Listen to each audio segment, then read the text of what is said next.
So you remember that time that Kamala Harris was the greatest candidate since ever? She was brat, and she was awesome, and she was vibes. And then she won this stellar debate against Donald Trump, and the race is still totally deadlocked. We'll bring you the latest on that momentarily. First, your reminder, Am I Racist is the #1 new comedy in America. It is now playing only in theaters. Get tickets and showtimes for your local theaters right now at amiracist.com and show the left that they don't just control everything. They don't even control their own preserves and domains like Hollywood. Alrighty, so brand new set of polls out with regard to the swing states. Bottom line is they're very, very tight. Very tight. Totally unclear exactly who is winning in the various swing states. Again, if you look at that Real Clear Politics polling average, which seems to lag just a little bit in some of the indicators, every single state, every single swing state is within the margin of error. Georgia is Trump +2. Pennsylvania is Harris +0.7. However, a brand new Washington Post poll shows Trump effectively tied with Kamala Harris. When you look at a poll and it says Trump 47, Kamala Harris 48, or Trump 48, Kamala Harris 47, these polls are not to the level of exactitude that actually means anything other than this race is tied. That is what a margin of error is. A margin of error just means that there is, in fact, a margin in which the error is covered, meaning that if it's a 3-point margin of error and it says that Trump's at 47%, theoretically he could be at 44 and theoretically he could be at 50. It is totally unclear where that race is. So numbers that are within the margin of error don't actually mean very much. And pretty much all of these polls are within the margin of error. The Quinnipiac poll, by contrast, has Pennsylvania at Harris 51, Trump 45. Michigan at Harris 50, Trump 45. But Wisconsin at Harris 48, Trump 47. Now remember, if Trump carries North Carolina, Georgia, and Arizona, and then he picks up Wisconsin, he still wins the election. So what that means is that this race is as tight as it is possible for a race to be tight. By the way, some of these Senate races starting to tighten up as well. That same Washington Post poll that shows a tight race between Donald Trump and Kamala Harris shows a 1-point Senate race between Bob Casey, the incumbent Democratic senator from Pennsylvania, and Dave McCormick, the Republican challenger. Again, the presidential results, according to the Washington Post, are similar to the Post average of recent polls, which shows Harris with a 3-point edge in Pennsylvania. Since last week's debate, Harris led Trump by 6 points in a Quinnipiac University poll in Pennsylvania, held a 3-point edge in USA Today's Suffolk poll. A Marist College poll showed the race tied. So again, these polls are showing that nobody really knows. It's very difficult to model an electorate in which Donald Trump is a candidate on the ballot, which is why they've systematically been sort of undersampling Trump voters for years. Maybe they're now measuring the other way. It's really impossible to tell until we get to Election Day, which is why voter turnout machine is kind of the only thing that matters at this point. Very few opinions are going to switch. If they do switch, they will likely switch in favor of President Trump. Kamala Harris is not doing amazingly with independents. There's some conflicting poll data. Fox News poll shows that she's up 12 with independents, but a Gallup poll shows she's down 25 with independents. Bottom line is people don't know anything about her, and she's trying to keep it that way. So if it comes down to the undecideds, decent shot that Trump wins if the turnout is good, if the Trump team does the turnout work that they need to. With that said, the race is getting tighter in many of these swing states, not less tight. So Nate Silver, who has had Trump fairly well ahead in sort of his forecast for the election, not in terms of the polling numbers, but in terms of what he forecasts will actually happen, right now, it's a dead heat. He says that the Electoral College probability of Trump winning the Electoral College is 52%, Harris at 47.6%, which is effectively a dead heat. Right now, if he had to predict the number of electoral votes, however, Kamala Harris would probably win. So it's all a mess. His formula is being thrown off by the closeness of these polls. And remember, the importance in this race for Kamala Harris and Tim Walz is avoid interviews at all cost. Do not show who you are. Try to hide it, which is a pretty good indicator she's going to be a terrible president. If you have to hide what you're going to be when you're president of the United States, and you are currently the vice president of the United States, this indicates you're a bad candidate. By the numbers, Harris has been a candidate. This is according to Axios, which is an allied media outlet for the Democrat administration. Harris has been a candidate for 59 days, and Tim Walz for 44 days. During those 59 days, Donald Trump and J.D. Vance have participated in more than 70 interviews and press conferences with TV and print reporters. Harris and Walz have taken part in 7. In 7. J.D. Vance alone has participated in more than 7 times more interviews and press conferences than Harris and Walz combined during that time. Harris has done a grand total since July 21st of one local TV interview, one national print publication, one national TV interview, and 0 press conferences. 0. The entire goal of the Harris-Walz campaign is to hide Kamala Harris and hide Tim Walz and hide things from you. Well, that's also true of your cell phone company. So the people who are providing coverage, they are attempting to blow up your pill by selling you a bunch of data you don't actually need. Those big phone providers, they want you to believe you need unlimited data so they can continue to charge you a lot of money. Here is the fact. Most of you are buying way more data than you will ever need. With Pure Talk, my cell phone company, you can choose how much data you actually want and you can save. Listen to this. For just $35 a month, you can get unlimited talk, text, and 15 gigs of data, plus mobile hotspot on America's most dependable 5G network. You know what you can do with that much data? You can browse the internet for 500 hours. You can stream 3,000 songs. You can watch 30 hours of video. That's if you're not even on Wi-Fi. Here is the best part. When you switch your cell phone service to Pure Talk on a qualifying plan, you get 1 year free of Daily Wire Plus Insider, which is an awesome, awesome deal. That's access to the full library of DW Plus movies, series, and documentaries, including Lady Ballers, What is a Woman, Mr. Bertram, and Run, Hide, Fight. Plus, uncensored, ad-free daily shows, 1 year free of our kids' platform, BentKey, and your very own free Leftist Tears Tumblr. The only way you can do that, you have to go to puretalk.com/Shapiro, call or mention my name. Stop overpaying for your cell phone plan right now. Go to puretalk.com/Shapiro today, switch to that qualifying plan, get 1 year free of Daily Wire Plus Insider. They are trying to hide her. They are actually running the Biden basement strategy with Kamala Harris. Now, there are people on the left who are saying, put her out there more. You know, the more people see her, the more they like her. Wrong. The more people see her, the more they dislike her because she's annoying and irritating and bad at this. And at least Harris's team is smart enough to know that. So they are trying to hide her behind glass. Like, do not let her out, whatever you do. It's pretty amazing. I mean, even Axios is acknowledging she's bad at this. Quote, some of Harris's worst moments as vice president have come during interviews when she made flip or unclear statements about key policies. Her campaign is trying to avoid more comments like that. Oh, you mean talking? You mean, I think you're talking about talking right now. So they continue to try and gas this vehicle through the election on vibes alone. So, for example, MSNBC guest Brigadier General Steve Anderson, he is the one who just the other day was calling Trump a Nazi, says that the really important thing about Kamala Harris when it comes to foreign policy is that she comes from an interracial marriage. Well, I mean, congratulations. Talk about things that you cannot actually control. It turns out you can't control who your parents are. In fact, they predate you. There's a notion that people all over the world look at products of interracial marriages and they're like, well, they'll probably be a better president than a person who is not a product of an interracial marriage. That's what we would call stupid talk. And yet that's this is very reminiscent of when they just handed Barack Obama the Nobel Peace Prize after he was elected in 2008 because he was a black president of the United States. And even Obama was like, what's this? I didn't do anything yet. And it turns out he was very bad for peace. But here is the MSNBC guest saying that Kamala Harris's mixed parentage is just a boon to the world or something stupid like that. She's an inspiration. Not only is she positive and does she bring hope and optimism, but as a black woman, the product of a mixed marriage, she will inspire millions of people throughout the world. Our credibility as a nation, that we would be able to allow, our country is so great that we're allowed a woman like that to become the commander-in-chief, the president of the United States. That is going to send a powerful message all over the world.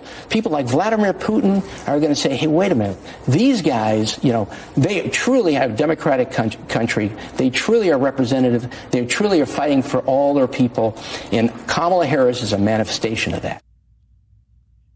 What the? Right, so Vladimir Putin is sitting around in the Kremlin going, oh, look, they make black woman president. Amazing, powerful democracy because she's black. As though Vladimir Putin has never seen a black person before.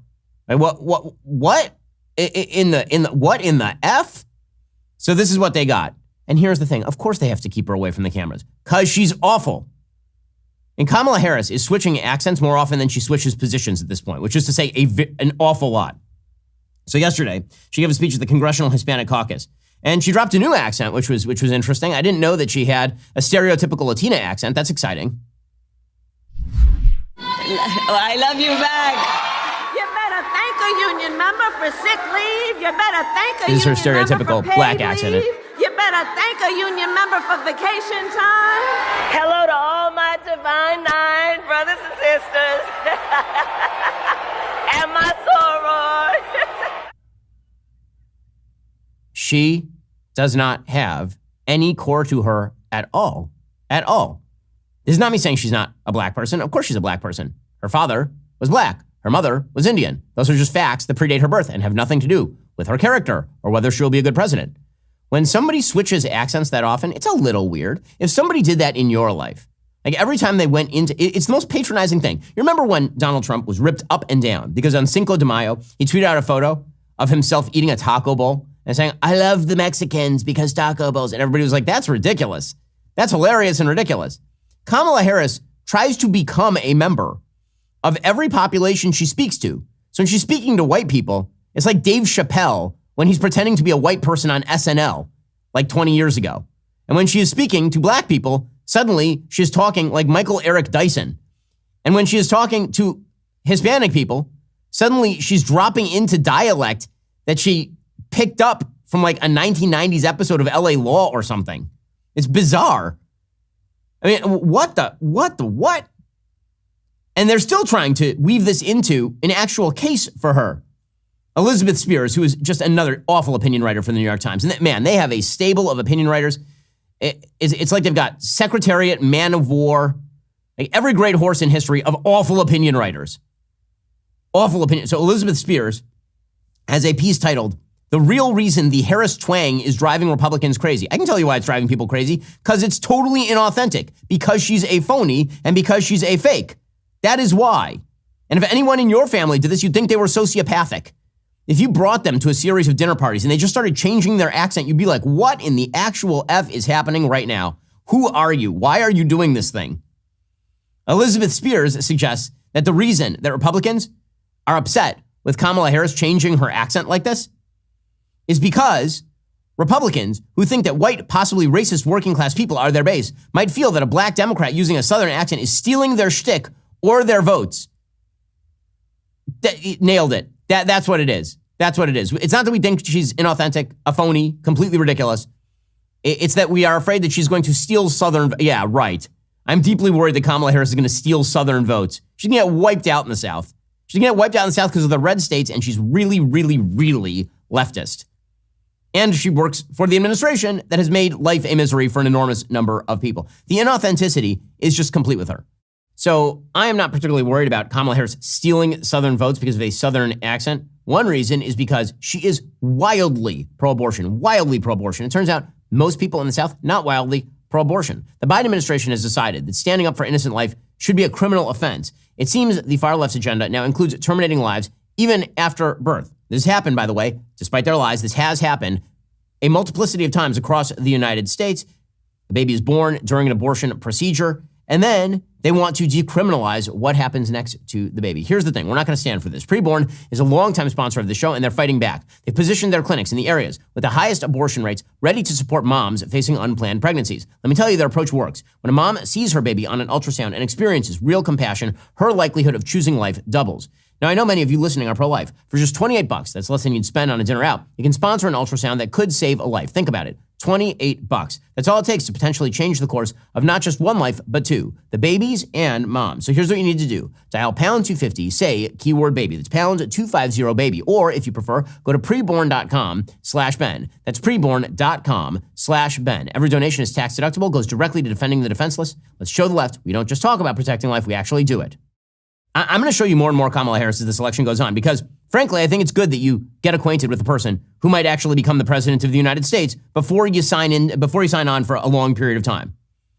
I feel like you should have to spend a prolonged period of time with this person before deciding that you'd like to hear this grating voice for another 4 to 8 years, leading the news every night. And get ready, gang. So apparently, again, she's at the Congressional Hispanic Caucus, and she said that she was in the streets again. Kamala Harris is not in the streets. She's not in the streets. What are we even talking about? She's the most white-collar person in American politics. It's ridiculous. She's a midday drinking wine mamala in the streets. Give me a break. Here we go.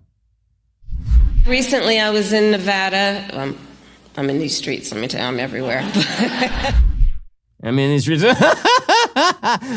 By the way, they could only contain the laugh for so long. The pathological Joker laughter, it's coming back, and it's coming back with a vengeance, and there's still almost 50 days left in this election cycle. She also dropped some knowledge on you. such as knowledge that children of the community are children of the community. Yeah, with the hand and the community. And the community children are children of what you might know as the community. I grew up understanding the children of the community are the children of the community. Oh, is that what you grew up understanding? Wow. Words of wisdom there. Very, very impressive. Meanwhile, I do love that Hillary Clinton has now become the greatest spokesperson for Kamala Harris. In a moment, I'm going to explain why I think Kamala Harris actually has a very, very, very serious problem in this election that nobody is actually talking about. One of the reasons is because she has to trot out surrogates like Hillary Clinton. So here's Hillary Clinton, who literally says it's a double standard to ask Kamala about her policies. A double standard. Why? Trump doesn't get asked about his policies? I mean, he actually gets grilled about his policies. And when he doesn't know them, people make fun of him. Kamala Harris is running around talking about how the children of the community are the children of the community. The children. Here we go. Hillary Clinton. You know, honestly, God's justice comes for all. And the fact that she was never president is just one of God's amazing jokes.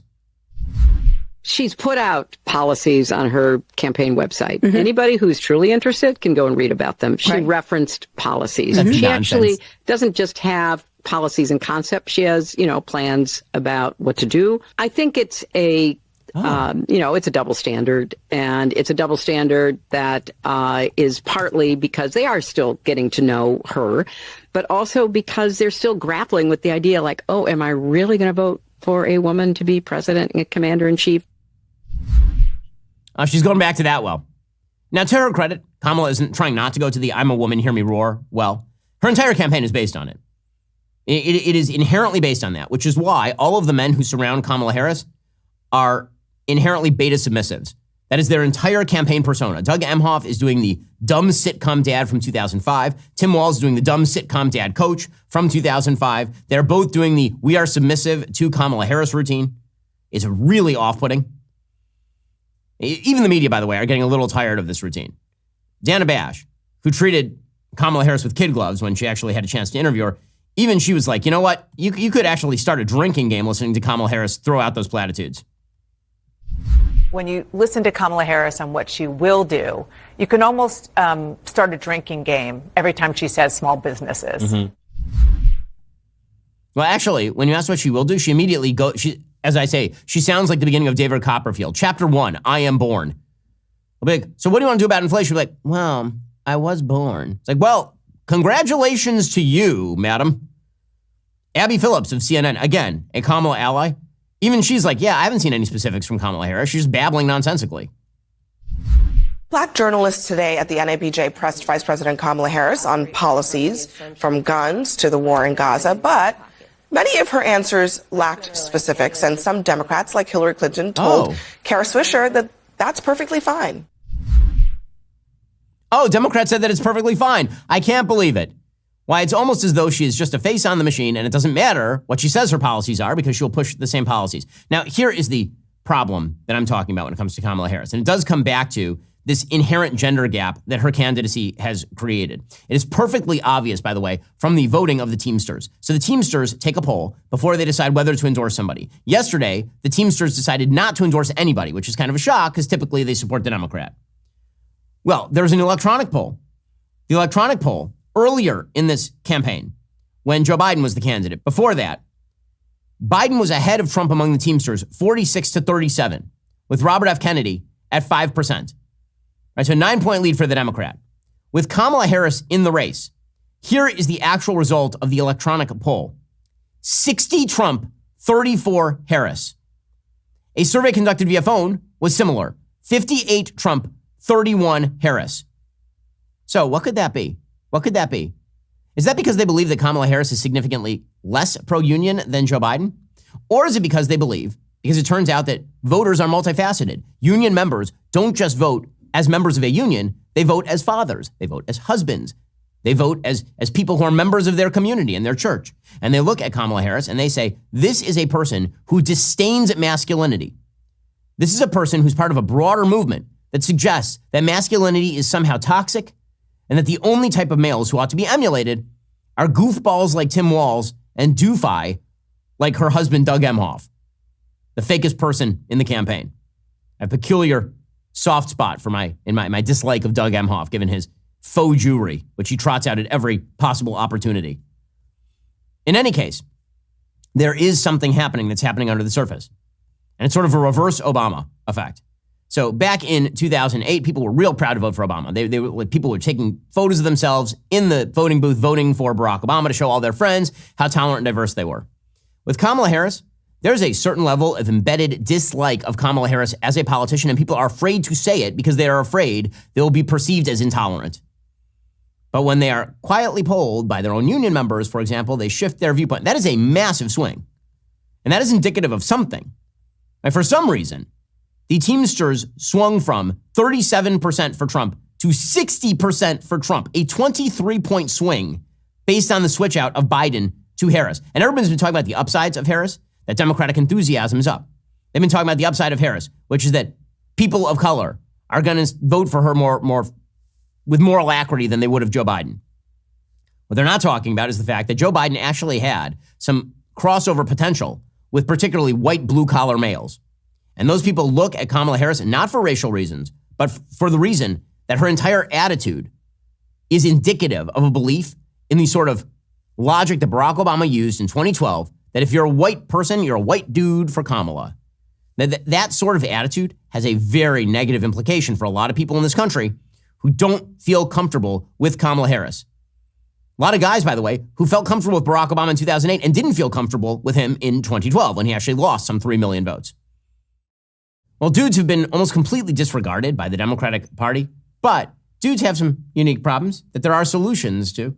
Dudes, have you heard of Rose Sparks? This dual-action prescription merges the powerhouse ingredients found in generic Viagra and Cialis, sildenafil and tadalafil into one formidable treatment. It's not merely about what's inside the pills, it's more about their mode of delivery. Rose Sparks leverages the benefits of sublingual administration, meaning the tablet dissolves under your tongue. This method allows for fast absorption directly into the bloodstream, bypassing the digestive system. The result, quicker onset of action, reducing the wait time typically associated with traditional pills. Moreover, tadalafil stays in your system for up to 36 hours. Find out if prescription Rose Sparks is right for you. Get $15 off your first order. Connect with the provider at ro.co/Ben. That's $15 off at ro.co/Ben. Compounded drugs are permitted to be prescribed under federal law. They are not FDA approved. They do not undergo FDA safety, effectiveness, or manufacturing review. Only available if prescribed after an online consultation with a provider. So if you're looking to spice up your life again, if you have a problem that you need solved, Rose Sparks might be right for you. Go find out right now at ro.co/Ben. That's ro.co/Ben for $15 off. Now, you always have to leave it to the Teamsters. The Teamsters immediately came out, and despite the fact that like 60-40 or 60-30, they support Trump. Despite that, the Teamsters heads were not willing to endorse Donald Trump. So the General Executive Board of the International Brotherhood of Teamsters elected not to endorse any candidate for U.S. president. In data publicly released earlier in the day, Joe Biden won the support of Teamsters voting in straw polls, but in independent electronic and phone polling from July to September, a majority of voting members twice elected Trump for a possible Teamsters endorsement over Kamala Harris. This is an amazing statement. Okay, so why didn't the union just endorse Trump? Quote, the union's extensive member polling showed no majority support for Vice President Harris and no universal support among the membership for President Trump. What do you mean universal support? Did it have to be 100-0? What a joke the Teamsters Union is. Seriously. I'm sorry, we can't just endorse the candidate that 60% of our population likes. That would be undemocratic. It has to be 100%. In any case, it is a damaging piece of data for Kamala Harris, who is trying to make a heavy case to the Teamsters. So how is she responding? Well, she's going and getting a bunch of old rhinos to endorse her. A bunch of people that nobody cares about or has cared about in a very long time to endorse her, who are former Republicans. You know, a bunch of people who switched to the Democrats years ago and now are sort of pretending that this is a brand new thing. Like one got Adam Kinzinger, for example. Congratulations to Kamala on securing the endorsement of John Negroponte. Wow, can you believe that she somehow achieved the endorsement of Christopher Shays? Wow, these Republican heavy hitters. I mean, we are talking some real heavy hitters here. William Weld? No, you shock me, madam. She doesn't have crossover appeal. She just have people who hate Trump appeal. That's all. And so what does that mean? That means that there needs to be in order to ensure Kamala's victory, some sort of outside force that pushes her to victory. Now, the problem for Kamala Harris in this race, there aren't going to be any more debates. There are very few events that would seem to cut in her favor. If something bad happens in the world, it cuts against the current administration. If a large-scale war breaks out in the Middle East right now, that's not going to cut against Trump. That's going to cut against Biden-Harris because she's the VP who's failed to prevent it. If there's an economic collapse, that cuts against Kamala Harris. If there's any piece of really bad data in the country right now, it cuts against the incumbent, always, because bad news always cuts against the incumbent. There is one piece of news that could be released and manipulated in order to try and help Kamala Harris, and it happened yesterday. So yesterday, the Federal Reserve cut the interest rates by 0.5 percentage point. That is the boldest start in making its first reduction since 2020. 11 of the 12 Fed voters backed the cut. It brought the benchmark federal funds rate to a range between 4.75% and 5%. Quarterly projections released Wednesday showed a narrow majority of officials penciled in cuts that would lower rates by at least 0.25 point each at the meetings in November and December. So they're going to start cutting, and they wanted a heavy cut. They wanted a hard cut. Now, the problem with that hard cut is that, number one, inflation actually has not gone down all the way to the 2% number that the Federal Reserve typically looks for. Two, the economy is still pretty hot, meaning that unemployment numbers are still not radically up. So what are you doing? You're injecting more money into an economy that actually is not flagging enough to justify that size of a cut. You might make the case for a 25 basis point cut, a 0.25% cut. You could make that case. You could say, okay, we need to gradually inject more money into the economy. Listen, my feeling is that interest rates should be free floating and not manipulated by the Federal Reserve at all. I think it's ridiculous that we have a centralized government agency that decides how much your dollar is worth based on a dual mission of reducing unemployment and keeping inflation down. It seems to me that the free market should decide exactly how interest rates float. And sometimes the interest rates need to go up in order to clean out bubbles. And when that doesn't happen, you end up growing bubbles, and then eventually the bubbles burst to much worse effect. However, the notion that the Federal Reserve had to go 50 basis points here seems a little spurious. Well, the financial health of the nation is on precarious footing, but there's something just as important to you, your actual health. The left loves to push woke agendas on pretty much everything, including men's health products. Here's the thing. We don't need supplements designed by soy boys who think that masculinity is toxic and bad. You know, the white dudes for Kamala. Products made for dudes by dudes would be good. That's where Responsible Man comes in. Responsible Man created the Emerson multivitamin, not for wimps or woke bros, but for dudes of honor who take their duties seriously. Right now, you can get 30% off your order of Emerson multivitamins, plus an additional $9 off your first order with my special discount. Visit responsibleman.com. Use my code Shapiro to secure this offer. Let's be clear, this isn't just about saving money. It's also about investing in yourself. A healthier you is a better you. The Emerson multivitamin is packed with 33 key ingredients that support your immune system, sharpen your brain, and keep your heart and muscles strong. It's everything a conservative dude needs to fight the good fight against the radical left. Here's the kicker. It's made right here in America. No Chinese knockoffs, no outsourcing to countries that don't like us very much. Just good old American quality. Visit responsibleman.com. Use my code Shapiro to get 30% off your order. Remember, a strong America needs strong men. Strong men start with Responsible Man vitamins. That's responsibleman.com, code Shapiro. Responsibleman.com. Be the man America needs. We actually have an episode of Facts over at our YouTube channel if you want to know how the Federal Reserve does this and the history of Federal Reserve manipulating the monetary supply. Go check that out right now if you want to understand this stuff a little bit better.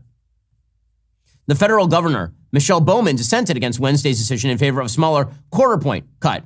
Bowman was appointed by Trump in 2018 and became the first governor to dissent against an interest rate decision since 2005. It was the first dissent by any voter on the rate-setting committee since June 2022. This is just the sixth time in the past 30 years the central bank switched from raising to lowering rates. Usually when the Fed starts cutting rates, according to the Wall Street Journal, it doesn't know whether it will make a handful of small moves, as it did in 95 and 98, or whether it's the start of a longer series of reductions, as in 2001 and 2007. So they're going to start lowering the interest rates again. There are a few reasons they're doing that. One is the United States government is borrowing money at such an unbelievable clip right now that if you leave those interest rates up, it ratchets up the interest payments on the national debt. So that is one reason. In order to correct for the vast national debt that we're piling up, they're lowering the interest rates so we don't have to pay back people at as high rates. That's a major factor here. Another factor is supposed to be the idea that the economy is slowing so much that we need to inject a fresh round of capital. Now, let's be real about this. Capital has not dried up in the American economy. It has not. That is why the stock market is currently riding where the stock market is riding. I mentioned the other day that the price to earnings ratio for the Dow Jones Industrial Average right now is currently riding at like 31. 31. The average PE ratio for the Dow over the past 3 years is 20. Okay, that's insane. That means that stocks are overvalued. That means that there's a bunch of money in the system that is being thrown at the stock market because people don't know what to do with the money. Investors are getting a fresh infusion of cash in their pocket, and they're immediately going and planting it where they think it will maybe earn a return. And stocks would be one place. They're presumably going to do the same in real estate. The problem is that the interest rates in real estate remain higher than they were, say, 5 or 6 years ago. So even if you want to trade a house for a different house, that now means that you're giving up a 3.5% interest rate on your mortgage for a 6% interest rate on your mortgage, which costs you a lot more money. So what is this designed to do? It's designed to give people a feeling that the economy is sailing. That's what it's designed to do, that we've avoided the big hit, that we are now in good shape. So the problem is when you make a 0.5 percentage point cut, a 50 basis point cut, that you are signaling two things at the same time. One, you're signaling that the economy is on the verge of a downturn. That's why you would cut it 50 basis points as opposed to 25. You're simultaneously signaling that the worries about inflation are over, which means the economy is strong and solid. So these two things are in conflict with one another. That's not even my point. That's a point made by Mohamed El-Erian of Allianz. So here is Jerome Powell of the Federal Reserve trying to justify this. Here he was saying that their patient approach has paid dividends. If by your patient approach you mean that you increased the prices of everything over the past 3.5 years by 20% then well done, Jerome. Don't strain your shoulder, patting yourself on the back too hard here. Our patient approach over the past year has paid dividends. Inflation is now much closer to our objective, and we have gained greater confidence that inflation is moving sustainably toward 2%. Well, it's moving sustainably toward 2%, but it isn't there yet, is it? I noticed. Meanwhile, he said that the decision reflects a confidence in the labor market, that it can be maintained. So, if the labor market is going to, by the way, if that were true, you wouldn't have to lower the interest rates. If you believe that we weren't about to head into some sort of jobs problem, then you wouldn't be injecting more capital into the economy, would you? Today, the Federal Open Market Committee decided to reduce the degree of policy restraint by lowering our policy interest rate by a 0.5 percentage point. This decision reflects our growing confidence that with an appropriate recalibration of our policy stance, strength in the labor market can be maintained in a context of moderate growth and inflation moving sustainably down to 2%. So again, this is a very weird move. Mohamed El-Erian points out that today, for example, the Bank of England did not change its interest rate. They left it completely unchanged. And he points out an article from an economy reporter from the New York Times named Gianna Smialek, who says, people with jobs have started showing up at homeless shelters in Atlanta. Families who can't cover their grocery bills are pushing up demand at a Boston food bank. A dearth of available housing is plaguing Sacramento. Yet reports of recent raises abound, and a partly retired homeowner near Pittsburgh is happy about his savings. America's bout of painfully high inflation and the period of high interest rates meant to cure it is finally drawing to a close. But even as the nation's tumultuous pandemic economy era begins to approach its end, the period is destined to leave lingering marks. So, again, he is pointing out a wild and sort of bizarre contradiction in the logic of the Federal Reserve, which I have to say politics plays in here. The Federal Reserve doesn't like Trump. They don't want Trump in office. They clearly would like to see Kamala Harris be elected. El-Erian points out, Fed Chair Powell had to navigate the contradiction between the unusual step of starting a cutting cycle with a 50 basis point cut and the repeated assessment that the economy is in a good place. This got trickier as, understandably, he didn't want to acknowledge that today's 50 basis point move is a catch-up for not having reduced rates in July. So it's all discombobulated. It doesn't make a whole hell of a lot of sense, logically speaking. Yeah, that is.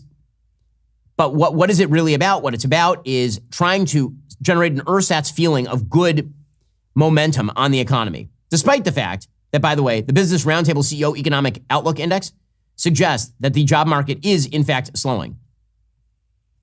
So is it slowing or is it solid? We don't know. Jerome Powell won't tell us. Is inflation conquered or is it just coming down? We don't know. He won't tell us. Meanwhile, Karine Jean-Pierre has the nerve to suggest that it's all completely independent. She says, no, we're completely independent of the Federal Reserve. We have nothing to do with their decisions. As you know, and we've been always very clear about this and very respectful of the independence of the Federal Reserve. Unlike other administrations, we've been, I think, pretty steadfast about that and have been continuous in making that clear. Oh, have you? Because I noticed that every major Democrat in the Senate has been calling for a lowering of interest rates for the last year and a half in an attempt to artificially jog the economy. Okay, in just a moment, we'll get to the latest on the assassination attempt front, plus the latest from the Middle East. First, the number one comedy in America, as you know, is Am I Racist? The only way you can see it is in theaters. A week ago, only our fans knew about Am I Racist coming to theaters. Today, it is the number 4 movie in America with a 99% audience score on Rotten Tomatoes. The incredible reviews are beginning to pour in. Finally, he's getting some reviews. Yesterday, Matt Walsh stopped by the world-famous Joe Rogan show to talk about the movie. Take a listen to what Joe had to say about Am I Racist? Your movie is really funny. It's really funny. By myself, laughing out loud hysterically today. I watched it in the sauna. I watched it in the gym. I watched it. It's one of the best comedies I've seen in a long time because there's so many moments in it that are so uncomfortable.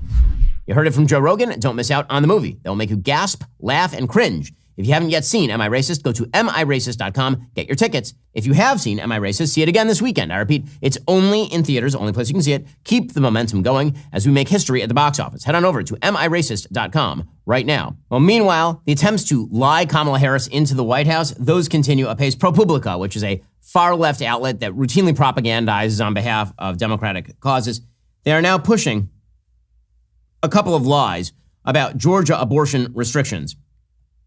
This is pointed out today by Isaac Shore over at Mediaite.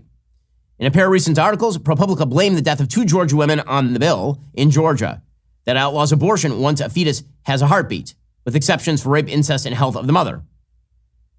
But those 2 stories of these 2 Georgia women have nothing to do with the Georgia bill. There's a person named Amber Nicole Thurman. She died in August 2022 after taking abortion pills. They succeeded in killing the unborn twins growing inside her, but did not expel the remains. She sought follow-up care at Piedmont Henry Hospital in Stockbridge, Georgia, to have the remains removed from her uterus. ProPublica suggested, quote, abortion bans have delayed emergency medical care. In Georgia, experts say this mother's death was preventable. Well, there's only one problem. She'd taken abortion pills. The babies were dead. She had not expelled the fetal tissue. She showed up at the hospital in need of a D&C. Okay, well, here's the thing. It is not illegal in a dilation and curettage situation, not illegal in Georgia, to do a D&C on a dead fetus. It is not illegal to remove a dead fetus. So it wouldn't have violated the law for them to do the thing. The real problem is that this person was able to obtain an abortion pill at a fairly late stage in the pregnancy. So it turns out that pills that Planned Parenthood said were safe and effective created a medical emergency. Physicians were slow to provide treatment. And somehow this is about Georgia abortion law. And then they published a second article blaming Georgia's restrictions on abortion for the death of another woman named Candy Miller in the fall of 2022. Once again, Miller used abortion pills to seek to terminate her pregnancy. Like Thurman, the pills did not work as intended. They didn't expel all of the dead fetus. According to ProPublica, Miller and her doctors feared the 41-year-old's pregnancy could be difficult and potentially dangerous due to her struggles with lupus, diabetes, and hypertension. After she took the pills, she was in excruciating pain for a few days. Her husband found her unresponsive in her bed. An autopsy found a lot of painkillers, including fentanyl, in her system. Her family told the coroner she hadn't visited a doctor due to current legislation on pregnancies and abortions. But again, she would have been able to obtain a D&C for the dead fetuses inside. So ProPublica is just lying about these laws, which they have to, because the reality is the actual rationale, unfortunately, for the death of both of these women seems to be misuse of abortion pills, which have now become widely available thanks to the FDA. So now they're going to have to lie Kamala into the White House. We all know it. Meanwhile, we still have no further information on either the first assassination attempt against Donald Trump or the second assassination attempt against Donald Trump. Even Democratic Senator Richard Blumenthal says that the Department of Homeland Security is now stonewalling on the Trump assassination attempt in Pennsylvania. The response from the Department of Homeland Security has been totally lacking. In fact, I think it's tantamount to stonewalling in many respects. If necessary, I'll certainly support a subpoena. It is kind of incredible that even Democrats are now acknowledging that DHS is doing a terrible job with regard to protecting Donald Trump. Meanwhile, Chris Wray, head of the FBI, he says they're working around the clock on the second assassination attempt. Well, I mean, it'd be great is if you worked around the clock sufficient to give us the information necessary to determine what happened. I mean, it's amazing how often these things seem to be memory hold. We have dedicated the full force of the FBI to this investigation, and that runs the gamut from criminal to national security resources, from tactical support to evidence response teams, from forensic scientists to operational technology personnel, and I could go on. Together, we're working around the clock to investigate this. Now, unfortunately, one of the realities with regard to President Trump, as we've been saying for a while, is that when you spend 10 years declaring that he is Orange Hitler without the mustache, people start to take that seriously. So yesterday on C-SPAN, a caller actually called and had to be cut off, saying that you should assassinate the President of the United States. I mean, I suppose Secret Service will show up at this person's door and, I guess, points for honesty? I just want to say I'm a very patriotic American. I did 20 years in the military. 2 tours in Vietnam, wounded in 1966, went back in 68. And I look at myself and think about, as a military man, we're supposed to close, kill, capture, destroy the enemy by all means available. And to see we let this man, Trump, destroy America, and I look at it and say, well, these two people had to step up and take that shot. I'm 83, nothing to lose. I'm sorry, Willie, you're not advocating violence, are you? Not violence. I'm talking about defending my country. All right. Well, you just keep saying the same thing over and over and over. Some people might take that seriously. Okay, meanwhile, the other big story of the day is, of course, that Israel had a second round yesterday of things going boom. It turns out that we now have some details about how exactly they made the pagers go boom. Contrary to a bunch of dolts on Twitter, it turns out that it was not that Israel has the magical ability to make the cell phone in your pocket blow up. That's stupid. They can't blow up your iPhone in your pocket by heating up the battery or something dumb like that. There was actual explosive material inside these pagers. Not only that, they did not, as originally suspected, interdict an already created shipment for Hezbollah, like go to a factory in Iran, interdict it, put the explosives in, put the materials in that would make it blow up upon command. Instead, Israel apparently created, the Mossad created a fake beeper company. They created an entire fake beeper company, complete with a couple of other associated companies to make it look legit. They actually sold some real beepers to people, and then they somehow obtained the contract from Hezbollah to supply the beepers, and that's when they sold Hezbollah the Acme blowing up in your kidneys beeper. And well done, Israel. Like, truly well done. Well, it gets better. So the reason that Hezbollah switched to beepers in the first place is because Israel had essentially hacked all of their iPhones and their cell phone capabilities. So Israel had a good window into what they were doing intelligence-wise. So Hassan Nasrallah, the evil terror leader of Hezbollah, he had told his own people back in February, get rid of your cell phones and start using beepers. And Israel's like, hey, got an idea. So they put the bombs in the beepers. So they blew them up a couple days ago. Crazy story. Crazy. Most targeted anti-terror strike in human history. Not possible to strike more terrorists simultaneously. More specifically than that. Literally, these beepers were only handed out to members of Hezbollah. They were not in general use. You could not pick one up at a local AT&T store. These were not things, like there are a bunch of people out there who are saying this weird crap about how, oh my God, now that Israel has done this, should you be worried about your toaster? No, not unless you're a member of Hezbollah and you bought it from an Israeli front group. I'm going to go with no. I don't think that you need to be worried about your microwave today unless you joined Hezbollah and are using your microwave to receive messages from Hassan Nasrallah, you idiots. So, Israel blew up the beepers. So, that meant that Hezbollah needed a new comms system, right? So they went to their backup. Their backup was walkie-talkies. Do you know what's coming next? It turns out that Israel is also... And yes, I'm going to laugh at you if you're a terrorist who wants to murder Israeli citizens for your own perverse reasons. Israeli citizens, you side with the murderers of Hamas. When you get blown up by your own walkie-talkie in something directly out of a Wile E. Coyote cartoon because you bought it from Israeli Acme, I'm going to laugh at you, and you deserve to be laughed at because you deserve to be mocked because your entire strategy is to terrorize people, but it turns out that you blew yourself up with a walkie-talkie. So Israel blew up all the walkie-talkies yesterday, killed several dozen members of Hezbollah, wounded several hundred more. So this prompted the usual spasms of apoplexy from the usual suspects. So as you would imagine, the Biden administration is doing this insane routine. We're like, oh my God, the chances for peace have plummeted. They just broke peace. They're escalating. You know what escalated the situation on the northern border? That on October 8th, Hezbollah began firing rockets and hasn't stopped since. They fired over 8,000 rockets into northern Israel, forcing the evacuation of the northern one-fifth of Israel. Major cities evacuated, like 100,000 people not living in their homes. So that was kind of an escalation. And when you then launch the most innovative and specific counter-terrorist strike in the history of warfare, that doesn't seem like an escalation. That seems like a don't do that or we will blow up your pants. That's what that seems like, a lot. But that's how the Biden administration, because they don't have a strategy in the Middle East, because they're weaklings and they're pathetic and they're cowards because of all of that, and because they completely misread the Middle East. We're like, well, if you're very nice to people, people will be nice to you. No, actually, that's not how it works in the Middle East or anywhere else on foreign policy. The lack of moral clarity in foreign policy circles and a lack of, intellectual clarity in those circles is pretty astonishing. But here is the thing. You don't have to have that lack of clarity. If you go to a college, which is going to indoctrinate you in left-wing nonsense, you might want to think about doing something else, like Grand Canyon University, a private Christian university in beautiful Phoenix, Arizona.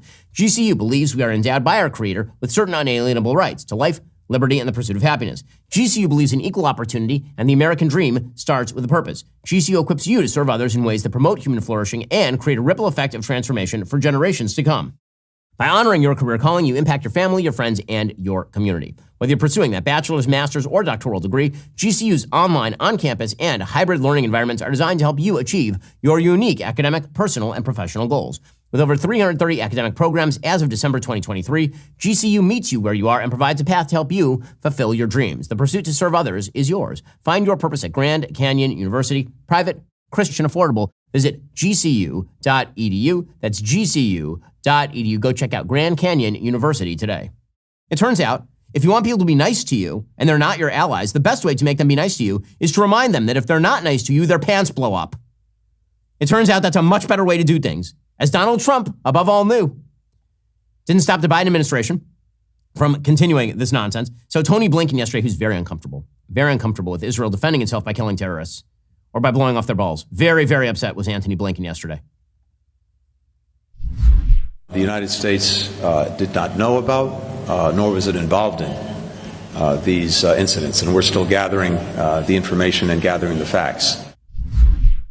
Oh, they're disturbed. They're very, very worried. Meanwhile, John Kirby, National Security Administration spokesperson, he says, it's too soon to know if this is going to impact the peace talks. What peace talks? What peace talks? Israel has offered 1,000 times some sort of phase 1 ceasefire. Hamas has rejected every ceasefire. Hezbollah has not offered anything. Hezbollah just keeps firing rockets. What ceasefire? Like, there's such... Honest to God, there's such idiots on foreign policy. It's maddening. It's completely maddening. They just keep going, well, it's the same thing Kamala Harris says. Well, we must reach a deal. We need a deal. What we really need is, in the end, a deal that achieves so many things for so many. Yeah, well, you got any suggestions? I think everybody's willing to hear them at this point. Any real suggestions? Or do you just mean that you're going to bull in a room with a bunch of diplomats who are twiddling their thumbs while people get blown up? Like, what's your plan? Got any plan? No? It's just going to say diplomacy over and over? Like it's a magic word? Like abracadabra, diplomacy, two-state solution. Ugh. Low IQ dolts. Anyway, here is John Kirby being like, I don't know. It might hurt the prospects of peace between Israel and a terror group that is violating UN resolutions for 20 years. Yeah, good. I think it's too soon to know if what happened over the last couple of days is going to have any effect on where we are with the ceasefire deal. Sadly, we aren't any closer to that now than we were even a week ago. So it's difficult to see any immediate impact of these incidents, but I think it's just too soon to know in general.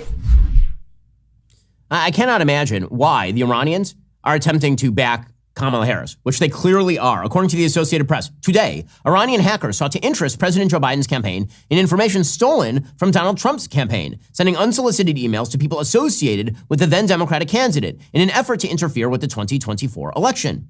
There's no indication any of the recipients responded, said officials. Several media organizations who have said they were also approached did not publish it. Kamala Harris's presidential campaign called the emails from Iran unwelcome and unacceptable malicious activity. But that's not the question. The question is, why does Iran want her to win? Oh, I can't imagine. It's a real mystery wrapped in enigma why they want Kamala Harris to win. I mean, maybe, if I had to guess, it has something to do with the fact that the Democratic Party is the party of the irrepressibly stupid and immoral Alexandria Ocasio-Cortez, who can mix a mean margarita, but has no brain cells working up there, and certainly no moral spine. A person who cried when she abstained from a vote to fund Israel's defensive Iron Dome. So she tweeted out yesterday, quote, Israel's pager attack in Lebanon, like, whoa, detonated thousands of handheld devices across a slew of public spaces, seriously injuring and killing innocent civilians. Okay, I want to see some numbers. Can you see some numbers? Like, really, they keep saying it's killing innocent civilians. What's the ratio? It turns out urban warfare, civilians who are stationed next to Hezbollah members, who are terrorists, who are walking around in areas, some civilians get killed in military operations. If that number is really small compared to the number of terrorists who are killed, that's what you would call a historic military success and one of the most humane missions in history. I mean, you know what Israel could have done if they wanted to be inhumane? You know what Israel would have done? They would have packed a shitload more explosives in the beepers and in the walkie-talkies. That's not what they did. By the way, that is what terrorists actually do. What terrorists actually do is what Iran famously did during the Iran-Iraq War. They put what the Syrian government has done against the rebels. They actually put bombs in actual toys. They do what the Palestinians have done in the West Bank. They put bombs in strollers. They hide terror tunnels under children's bedrooms. But Alexandria Ocasio-Cortez, who, by the way, has not tweeted one time or had anything to say at all about Hezbollah's continuous rocket fire for a year, nothing. She's literally never tweeted about it. She says the most specific, targeted anti-terror strike in human history, without a doubt, using explosives so small that it didn't even kill the people upon whom the explosives were planted. The vast majority of them were wounded, not killed, because the explosive was tiny. She says that this is a real problem. This attack clearly and unequivocally violates international humanitarian law and undermines U.S. efforts to prevent a wider conflict. Oh, wow. Yeah, the U.S. efforts they've been super successful, have they? Yeah, you and your strategy. Israel's only under fire from 7 different fronts, and all shipping is closed in the Red Sea. You guys are doing a bang-up job over there. Just Congress needs a full accounting of the attack, including an answer from the State Department as to whether any U.S. assistance went into the development or deployment of this technology. I mean, the answer is no, it didn't. The United States was not even informed because Israel doesn't trust the Biden-Harris administration not to leak that to the Iranians. But this is where your humanitarian bone kicks in, is when Israel performs. The single most targeted anti-terror operation. I just get the feeling that if Israel kills people, you assume that Israel is bad because you want Israel not to be able to defend itself. That seems like the motive. Just to get this straight, when Israel develops the single best urban combat strategy in human history in Gaza, that's a genocide according to you people. And then when they get even more specific and kill only Ismail Haniyeh, that's bad because it undermines peace processes. And then when they blow up a bunch of terrorists with beepers handed out by Hezbollah on their bodies, that's bad too. I just get the feeling you want Israel to lose. That's just, I don't know. It's a weird thing. Bernie Sanders doing the same exact routine. That old joke of a Soviet-style socialist. Netanyahu's right-wing extremist government is violating international and U.S. law and has created a humanitarian disaster in Gaza. Actually, it's Hamas who's created the humanitarian disaster in Gaza. And I always love when Bernie Sanders and the rest of these absolutely brain-dead cretins say things like it's Netanyahu's right-wing extremist government. It's called the elected government of the State of Israel. It was a unity government until about 3 months ago. There's no Israeli government that would not have performed the operation yesterday. The Israeli military, by the way, at the upper echelons is dominated by people who don't like Bibi Netanyahu. This is well known inside of Israel. The generals at the IDF are not fond of Bibi Netanyahu, and the feeling is rather mutual.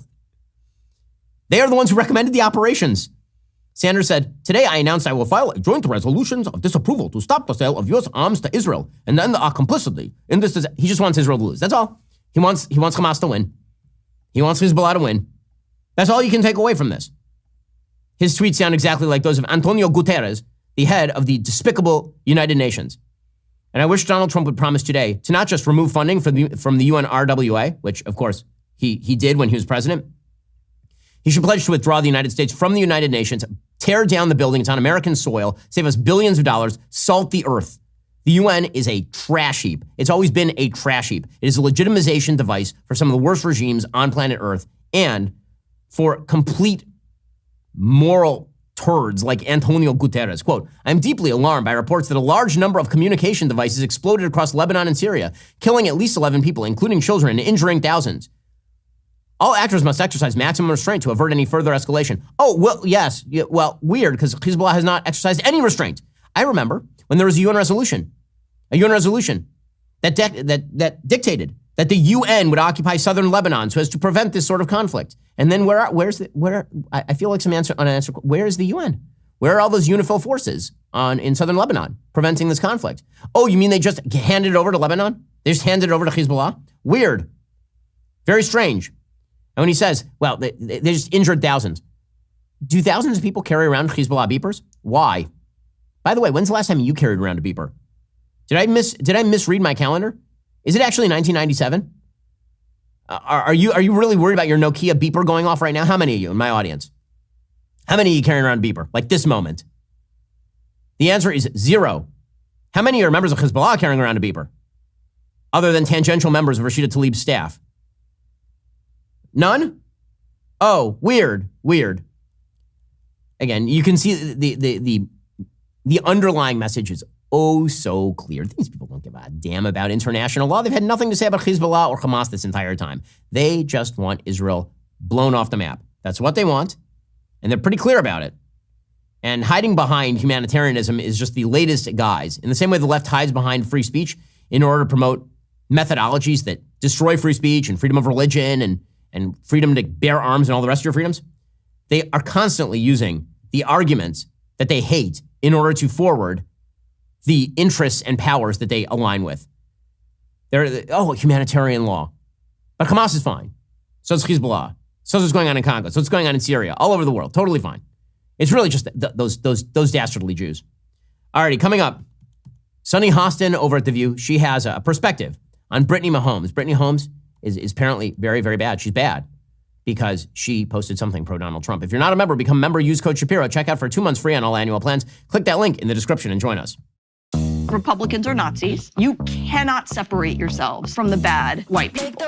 Growing up, I never thought much about race. It never really seemed to matter that much, at least not to me. Am I racist? I would really appreciate it if you left. I'm trying to learn. I'm on this journey. If I'm going to sort this out, I need to go deeper undercover.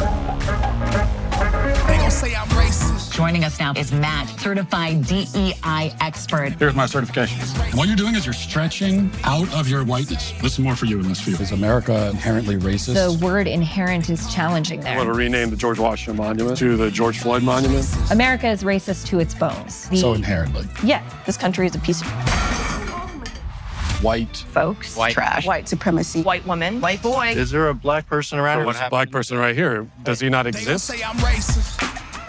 Hi, Robin. Hi, what's your name? I'm Matt. I just had to ask who you are because you have to be careful. Never be too careful. They gonna say you racist. In theaters now, rated PG-13.